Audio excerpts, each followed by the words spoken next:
Simple mechanic found a billionaire girl chained in a barn. What he did next will shock you. The wind carried the scent of rust and old hay across the outskirts of town, where the forgotten barns slumped against the hills like relics of a time no one remembered. Luke Callahan, shirt sleeves rolled up, grease smudging his forearms, stepped carefully through the overgrown weeds behind a collapsed fence line. He had heard a rumor about an old Chevy truck abandoned behind these barns, and he needed a timing belt bracket, something nearly impossible to find new, and far too expensive for someone like him. His flashlight swept across the decaying boards of the largest barn, catching glints of metal and shadows that twitched with the movement of the trees. He stepped inside, boots crunching on cracked floorboards. The smell hit him first. Stale air, rotting wood, and something metallic beneath it. He paused, listened. Then came the sound. It was soft, barely more than a whisper, but it didn't belong to the wind. A muffled plea, garbled, faint. Luke turned toward the far stall, the one half collapsed under years of neglect. He stepped closer, heart picking up pace. Again. "Please, help me, please!" It was a woman's voice, hoarse, shaking. Luke dropped to one knee, yanked aside a broken door panel and shined his flashlight into the corner. What he saw made his stomach twist. A young woman, bound in chains, her hands and ankles secured with heavy links, her body slumped but trembling. She had a strip of cloth tied over her mouth and bruises on her arms and legs. Her clothes, what was left of them, were torn, her hair tangled and clinging to her dirt-streaked face. Her eyes locked on his, wide and wild. Without hesitation, Luke set the light down and reached for her gag. She flinched hard, shaking her head, but he gently touched her wrist. "I'm not gonna hurt you," he said, his voice low and steady. "I swear, I'm here to help." She stared at him for a long second, then finally stopped resisting. He loosened the gag and she coughed, gasping in air. "Don't call anyone, please, not yet. I just need to get out of here as far away as possible," she rasped. Luke blinked, stunned by the urgency in her voice. She wasn't panicking like someone who wanted to be rescued by the world. She was afraid of it. He nodded. "Okay. No one. Just me." He pulled a wrench from his tool belt and worked on the padlock securing the chains. The lock gave after a few tense moments. As the chains clattered to the ground, she sagged forward into his arms, barely conscious. "I've got you," he murmured. He carried her out of the barn, careful not to jostle her injuries, and set her gently in the passenger seat of his truck. She flinched at every sudden movement, her eyes darting around as if expecting someone else to appear from the shadows. "Where do you live?" he asked as he buckled her in. Her head shook faintly. Nowhere safe, he understood then. This was not someone who could go back to where she came from. He drove her to his place, a converted garage tucked off an old service road where he lived alone and no one came unless they were desperate for a car fix they could afford. He didn't bother asking her name yet. She needed rest, warmth, water. Inside, he helped her onto the couch, wrapped her in a fleece blanket and fetched his first aid kit. She winced as he cleaned the scrapes on her arms, but she didn't speak. Her silence was heavy, not fear but calculation, like she was trying to decide if he was just another thread in a long line of them. "Name's Luke," he said, gently dabbing ointment onto a cut on her cheek. "That's all you need to know about me right now. You're safe here." Her lips moved slowly. "Madeline? All right. Madeline, you hungry?" She hesitated, then nodded once. He heated up a can of soup and set it beside her, then stepped back, giving her space. She stared at the bowl for a long time before picking up the spoon with trembling fingers. Luke leaned against the wall, arms crossed, watching the rise and fall of her breath stabilize. There was a quiet between them that wasn't awkward. It was necessary. She had been through something no one should face. Whatever had happened in that barn, she wasn't ready to tell him yet, and he wasn't going to push. He spent the night in the workshop, keeping one ear open. The world outside kept turning, and somewhere in that world someone probably thought Madeline was dead, or lost, or worse. But she was here, and he was the only one who knew it. As the hours crept past and the sky lightened from black to gray, Luke stared at the old, rusted sign above his workbench that read, "Keep your hands dirty, keep your heart clean." He had never believed those words mattered much, until now. Madeline was still asleep when he checked on her, curled up beneath the blanket, one hand clutching the corner like it was a lifeline. Luke watched her for a moment, then turned back to the door. He had just crossed a line the world would not understand, but looking into her eyes in that barn, seeing the desperation, the raw terror, he had made a choice. He chose to believe her. No badge, no news camera, no money, just trust. And if the world came knocking, they would have to go through him first. Morning broke in a haze of gold and dust. Sunlight slipped in through the garage's warped blinds, falling in soft stripes across the floor littered with bolts, old parts, and oil stains that had long ago become permanent. The scent of motor oil lingered in the air, mixed now with something warmer. Chicken broth from a pot Luke had left simmering on a small portable stove. Madeline hadn't moved much since collapsing on the couch the night before, but now her eyes were open, cautiously scanning her surroundings. When she saw Luke walk in with a chipped bowl in hand, she sat up sharply, instincts flaring in her body before her mind caught up. "You're safe," he said gently. "I didn't touch your stuff. I didn't call anyone." She eyed the bowl warily. "What is it?" "Soup. I don't have much else." He set it on the table beside her. "Eat when you're ready." He didn't hover. Instead, he went back to the workbench across the room, feigning focus on an old alternator. But he was listening. After a few minutes, she reached for the spoon, her hand still trembling slightly. "Luke?" she said, voice softer now. "That's your name, right?" He nodded without turning. "Yeah." "I'm Madeline," she said, even though she had already told him. Like this time, it mattered more. He looked over his shoulder, gave a quiet smile. "Nice to meet you again, Madeline." She took another bite of soup, swallowed, then put the bowl down with a thud that felt heavier than the dish itself. "I think I should tell you something." Luke said nothing, just nodded once, giving her space. "I was taken 2 nights ago," she began, staring at the floor. "Middle of the afternoon, right outside a coffee shop near my place.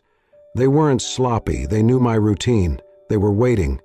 Her voice hardened as she pushed through the memory. Home of them pretended to ask for directions. Then another grabbed me from behind. I fought, bit one of them hard enough to draw blood, but they hit me hard. Next thing I remember, I was in the back of a van. No blindfold, no masks. They weren't afraid I'd recognize them. Luke's knuckles whitened slightly around the wrench he was holding. "They brought me to that barn after dark, tied me up. One of them kept laughing, saying I'd be rescued soon enough," she said bitterly. "Don't worry, sweetheart," he said. "Our boss is going to play the hero. He's going to come busting in, and you're going to fall right into his arms." Luke looked up, eyes narrowing. "You think they were hired to do it?" She nodded. "I'm not sure by who, but they weren't ransom thugs. They didn't even ask for money. It was like they were staging something, like they wanted to scare me, just enough."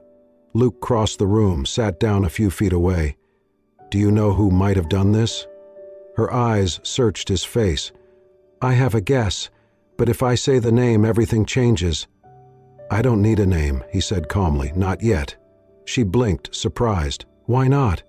"Because right now you need to eat, breathe, and feel like the world isn't closing in. The rest can wait."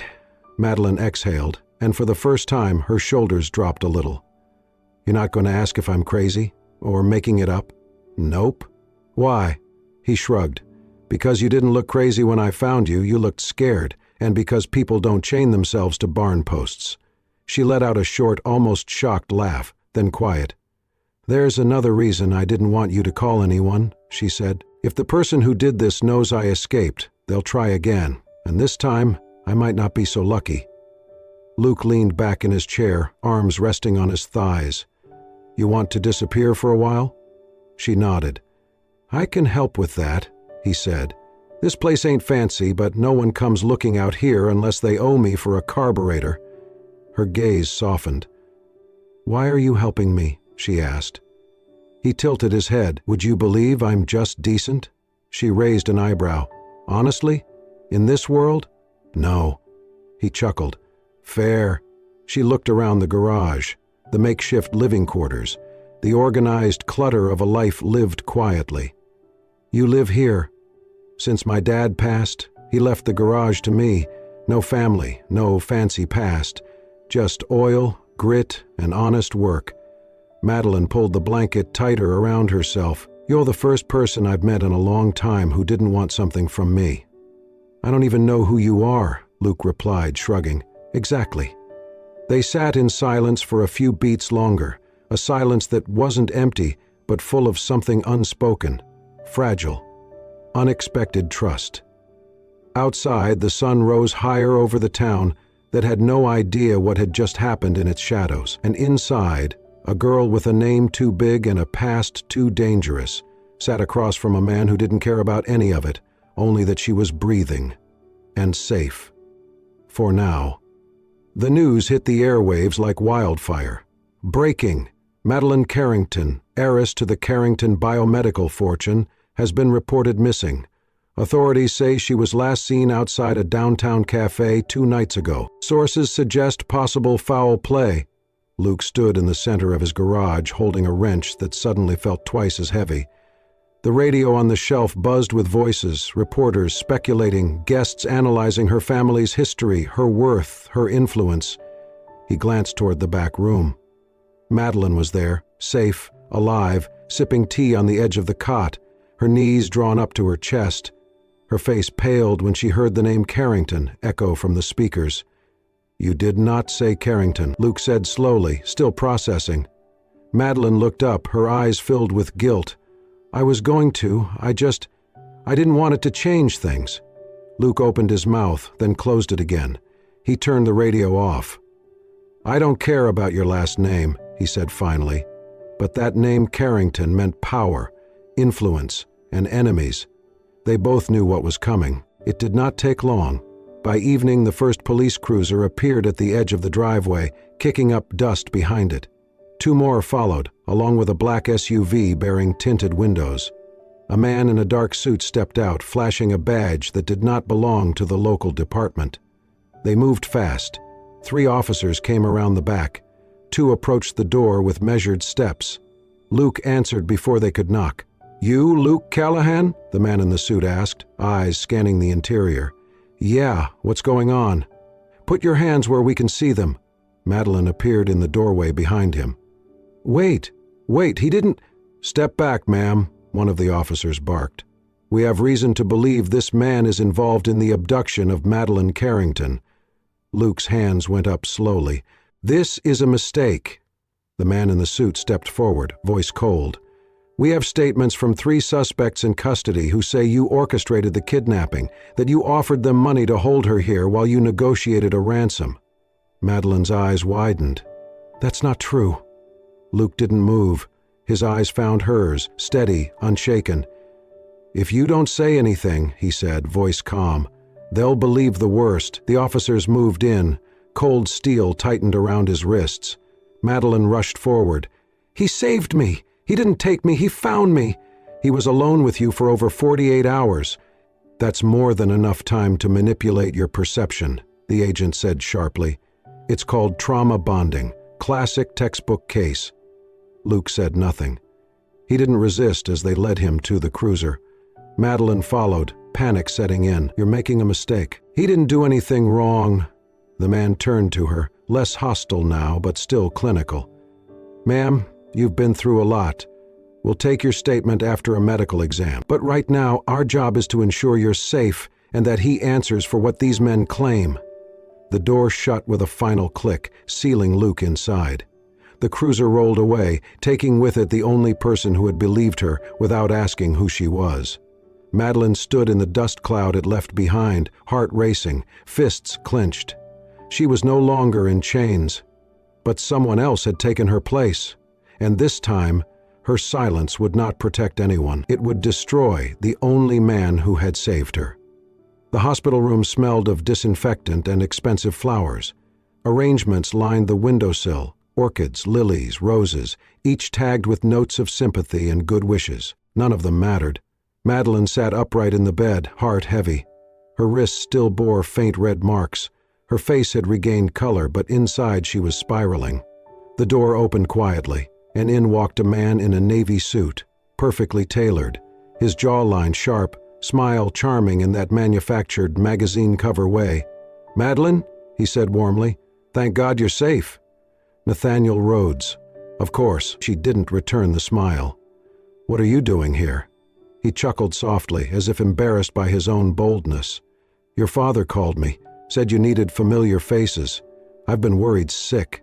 She stiffened. "I've been gone 3 days. Where were you before now?" "I didn't want to get in the way," he said smoothly, moving closer.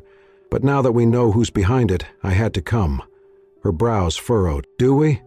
Nathaniel reached into his inner pocket and pulled out a sleek manila envelope. "Authorities found this on the man who was arrested. Luke Callahan. It's all here. Texts, digital transfers, plans of your father's estate. He orchestrated the whole thing."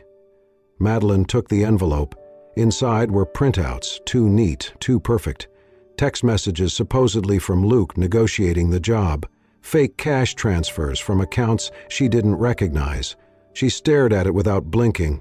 Nathaniel stepped closer, voice lower now. "He tricked you, Madeline. You were vulnerable. He's smart, manipulative, used your trauma to win your trust." Her mind reeled. It was so convenient, too convenient. "I want to believe you," she said carefully, "but something's not adding up." He tilted his head. "Like what?" Her voice steadied. "Like how the man who kidnapped me never asked for money, never threatened me, never made a demand, and how he had no idea who I even was until he heard it on the radio." Nathaniel's smile didn't falter. "That's how manipulation works. They act innocent, earn your trust. But everything he did was calculated." Madeline swallowed, remembering the barn, the chains, the mocking voice. "The boss is going to come rescue the princess," one of them had said, laughing. At the time, she had assumed it was nonsense, a sick joke. But now, that phrase burned into her brain. She stared hard at Nathaniel. "What are you hiding?" He blinked, taken aback. "Excuse me?" She stood, ignoring the ache in her legs. "You were always trying to get closer to my family. My father trusted you once, but I didn't, and you hated that." "That's not fair." She moved to the window. "I did some digging while I was gone. Your company, Rhodes International, is under investigation for fraudulent medical patents and offshore laundering. There's a pending federal case against you." His smile finally cracked. "You shouldn't believe everything you read." "I didn't," she said, "but I believe timing and motive." He took a step forward, face tightening. "Madeline, I came to protect you. I love you." She turned to him slowly, voice cold. "You came to protect yourself. If I married you, all this disappears. You'd be untouchable with the Carrington name tied to your case." He looked at her, silent. And that silence said everything. The pieces snapped into place. The abduction, the scripted rescue, Luke's arrest, all of it. A carefully constructed illusion. And Luke, he wasn't the monster. He was the only real thing in the whole performance. Madeline felt the burn rise behind her eyes, but she wouldn't let the tears fall. Not for Nathaniel. Not anymore. "You tried to turn my fear into your escape plan," she said. "But you miscalculated one thing." He frowned. "What's that?" She stepped forward, fire in her voice. "You underestimated who I really am."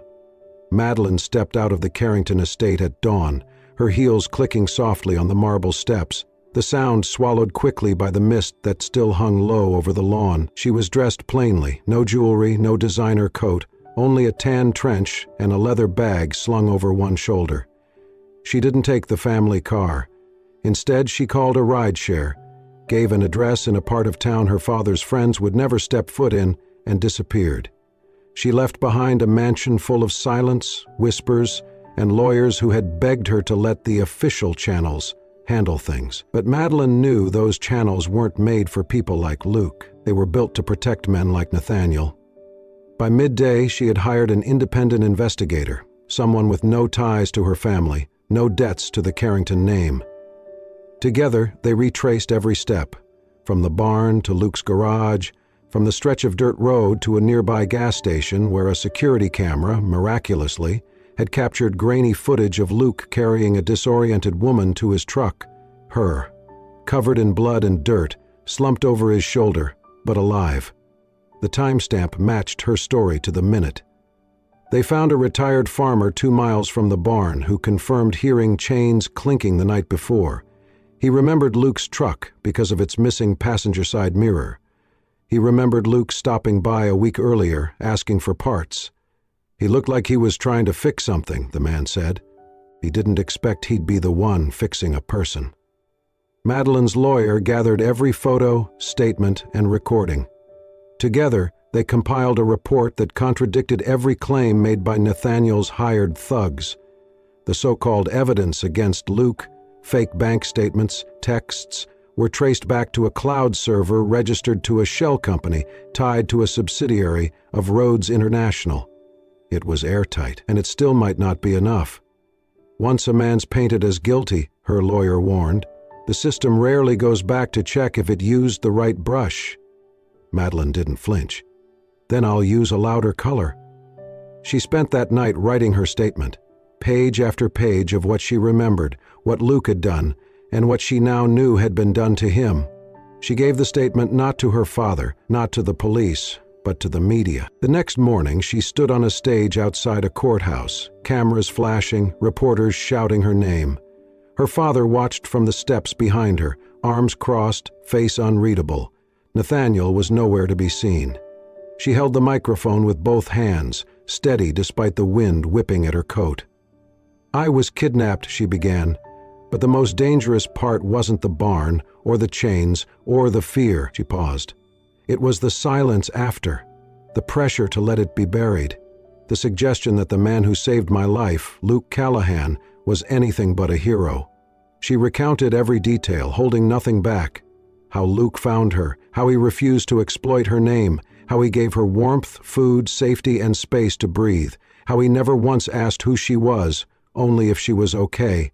I owe him everything, she said, her voice thick with emotion. Then she looked out at the crowd, reporters, townsfolk, strangers, and straight into the cameras. If the justice system cannot protect a man like Luke Callahan, who had nothing, who did everything right, who saved a life while asking for nothing in return, then I have no reason to carry the name Carrington any longer. Gasps rippled through the crowd. She continued, her voice firm now. I renounce any association that shields predators, punishes truth, or lets power twist reality. I will not stand behind my name if that name silences the innocent. She stepped back. Flashes exploded. Reporters shouted questions. But Madeline didn't answer. She didn't need to. The truth had already spoken, and this time the world had heard. They released Luke at dawn. No cameras, no press conference, just a clerk behind glass, sliding over a manila envelope with his personal items, wallet, belt, watch.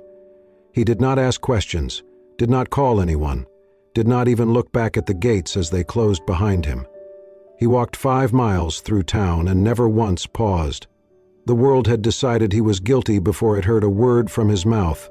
Now that it knew better, it still didn't apologize. It simply moved on, like it always did. He didn't go home. Instead, he went where no one knew him, where his name didn't matter, where grease under his nails meant more than anything written on paper. A forgotten town. A crumbling garage once owned by a man who had taught him everything about engines and nothing about the coldness of the world. He rebuilt the workbench, patched the roof with salvaged tin, and began offering free repairs to single moms, old veterans, and kids who drove cars that coughed more than ran. Word spread quietly. He fixed more than machines. He gave people something no one had given him lately: time, patience, decency. And he did it with his head down, hoping the world had forgotten him. But she had not. Madeline found him on a Thursday afternoon. Her car stopped at the edge of the cracked parking lot. She stepped out, heels crunching gravel, a paper bag in one hand and a tremble in the other. She stood for a long moment, watching him bent over the hood of a rusted Buick, sleeves rolled, arms streaked with oil. He didn't look up. "Luke?" she said, her voice uncertain, soft. He froze. Wiped his hand slowly on a rag, straightened. Their eyes met. No one spoke. The sound of a wrench hitting concrete in the distance broke the stillness. Luke looked at her, not angry, not bitter, just tired. "You shouldn't be here," he said quietly. "I had to find you." "You did." He nodded. "Now what?" She stepped closer. "You disappeared. I thought that's what you'd want." She shook her head. "That's not what I want." He exhaled, setting the rag down. "You're Carrington. You belong on magazine covers and marble floors. I belong under a hood with a busted radiator." She blinked away the moisture in her eyes. "You really think that's what matters to me?" He didn't answer. "You said I shouldn't have stayed silent," she whispered. "So I didn't. I stood in front of the whole world and told them the truth. About you, about what you did, about what you didn't do." He watched her carefully, as if afraid to believe it. "I saw the press," he murmured. She stepped closer again. "But I didn't come here to talk about that." "Then why?" She looked up at him, voice trembling. "Because I need you to understand something." He waited. "I used to think you saved me from a barn, but you saved me from something worse. My world, the lies, the silence, the comfort of doing nothing. You reminded me what it means to stand up, even when it hurts." Luke looked down, hands curled into fists. "Madeline." She pulled something from her coat pocket, a small silver ring, worn and simple, glinting under the fluorescent light. "This was my mother's," she said, "before the mansions, before the last name was a brand. She wore it when she was broke, and in love and free." She took his hand. "I don't need a man with a title. I don't need a savior. I just need someone who saw me when I wasn't anyone at all." She pressed the ring into his palm, eyes full of tears but voice steady. "I don't need a hero, Luke. I need you." He stood frozen, staring at the ring, then at her, and for the first time in what felt like years, he let the weight fall from his shoulders. Let himself breathe. Let himself believe. He pulled her in, gently, slowly, like she was something fragile he was finally allowed to hold, and she held back, with the kind of certainty money could never buy. Under a roof patched with tin, surrounded by rust and dust and broken things being made whole again, two people finally stopped running from their pasts, their fears, and from each other. 6 months later, the garage had a new sign. It was hand-carved, slightly uneven, and stained by sun and time. But the words burned into the wood were clear. Hope Garage, free to learn, free to grow. Luke stood in the doorway, arms crossed, grease on his sleeves as usual, watching 3 teenagers argue over the best way to align a brake caliper. Madeline leaned against the counter behind him, sorting through donated tools, her sleeves rolled up, hair tied back, face glowing from the sun and the satisfaction of doing something that mattered. They had started with nothing but the tools Luke already had, and a grant Madeline quietly secured, not through her last name, but by pitching the program under an anonymous proposal called Hands for the Forgotten. They taught skills, changed tires, fixed alternators, but more than that, they gave kids a reason to show up. Kids like Elijah, who had been kicked out of school for fighting, or Mia, who had lived in a shelter for over a year, or Tyler, who never spoke much but always showed up on time. Each one had their own ghosts, and somehow Luke and Madeline had become the place those ghosts quieted down. Nathaniel Rhodes, meanwhile, had been sentenced to 12 years in federal prison for conspiracy, evidence tampering, and obstruction of justice.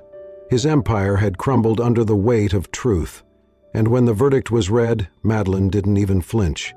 She was busy teaching a girl how to change oil. One afternoon, after a long day in the heat, Luke sat on the porch steps, sipping iced tea, his boots unlaced and dusty. The kids had all gone home, the garage was quiet, and the sky was turning that particular shade of orange that only shows up at the end of summer. A small voice pulled him from his thoughts. "Mr. Luke?" He turned. It was Elijah, 9 years old, big brown eyes, oversized hoodie and all. He walked up slowly, twisting the hem of his sleeve between his fingers. Luke smiled. "What's up, kid?" Elijah stood in front of him, fidgeting. "Can I ask something weird?" Luke nodded. "Go for it." The boy looked down. If I don't have a dad, and if you're not too busy, could you maybe be mine?" The words hit harder than any wrench ever had. Luke stared at him, stunned, his mouth slightly open. He looked over at Madeline, who had just stepped outside, holding a tray of leftover cookies. She froze mid-step, her eyes locking with his, her chest rising slowly with the weight of the moment.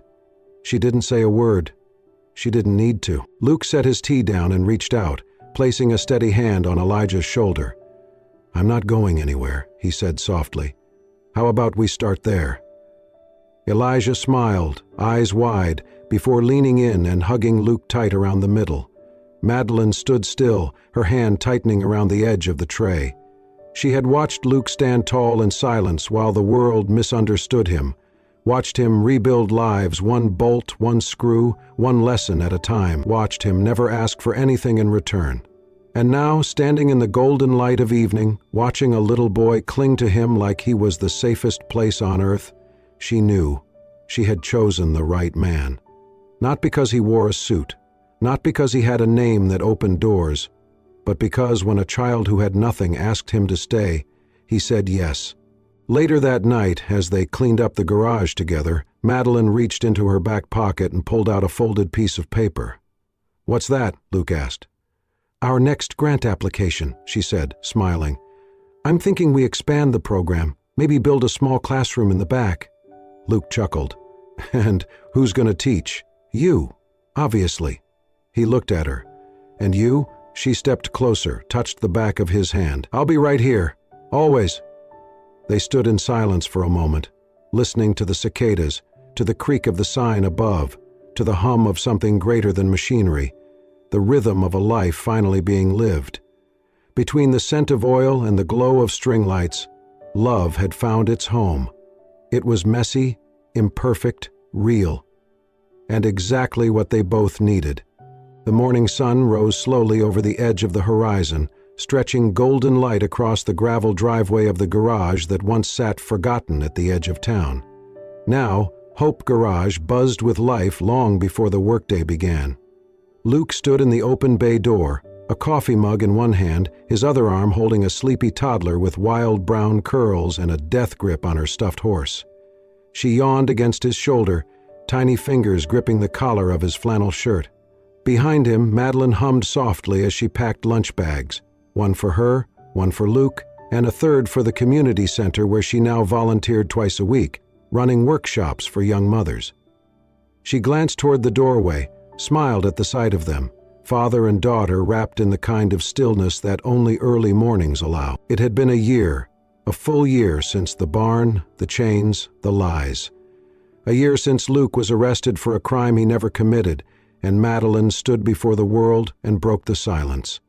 A year since they both walked away from everything that once defined them and built something far better with their own hands. The garage still fixed cars, but it had also become a safe place, a second chance, a sanctuary. Kids who used to be labeled as troubled now stopped by to sweep floors, learn engines, share stories. Veterans brought in old bikes, stayed for coffee. Single parents dropped off beat-up minivans and left with more than repairs, they left with hope. The garage did not shine with chrome or gloss, but it pulsed with something real. Madeline joined Luke in the doorway, slipping her arm around his waist. "She's getting heavy," he murmured, shifting their daughter on his hip. "She's getting strong," Madeline replied. They looked out at the yard together. Beyond the parking lot, beneath the oak tree that shaded the corner of the property, a wooden sign stood proudly in the earth. It had once been rough, carved with a pocket knife in the quiet of a long night. Now it was freshly painted, protected with varnish, the letters bold. The right man was never missing, just misunderstood. Beneath it, someone had placed a flower pot. A kid named Carlos had painted it blue and planted sunflowers. The blossoms turned with the light, reaching for the sun without fear, just like they had. Luke looked down at the small face tucked into his neck, her breath warm and even. "I never thought life would look like this," he said softly. Madeline rested her head on his shoulder. "That's because you were chasing something else." "I was running," he corrected. Until you stopped me." She leaned up and kissed his cheek. "No, you stopped when someone finally believed you were worth staying for." He looked at her then, eyes soft, steady. "You always knew?" She nodded. "Even before I knew your name." The wind passed gently through the trees. A truck pulled into the lot, one of their volunteers waving from the window. Another day would begin soon. Wrenches, sweat, coffee, conversation, maybe a few scraped knuckles and a lot of laughter, but for now, they stood still. Together. No spotlight, no headlines, no armor. Just a man who was once broken and a woman who chose to see past it. And a child with his smile, her mother's fire, and a life ahead of her that would never know the coldness of doubt, only the warmth of truth. This was home, not because it was grand, but because it was real. And so, in a dusty corner of a forgotten town, a simple mechanic and a billionaire's daughter proved that love does not need wealth, nor does justice always wear a badge. Sometimes, the real heroes are the ones who fix broken engines and broken hearts, with nothing but patience, quiet strength, and the courage to stay. Their story reminds us that healing doesn't always happen in hospitals, and redemption doesn't always come from courtrooms. Sometimes, it starts with a single act of kindness, and sometimes the right man was never lost, just waiting for someone to see him. If this story moved you, inspired you, or made you believe in the power of second chances, don't forget to subscribe to Soul-Stirring Stories, where we bring you more powerful emotional tales that heal, uplift, and remind us of the humanity we all share. Thank you for watching, and remember, the most extraordinary stories often begin in the most ordinary places.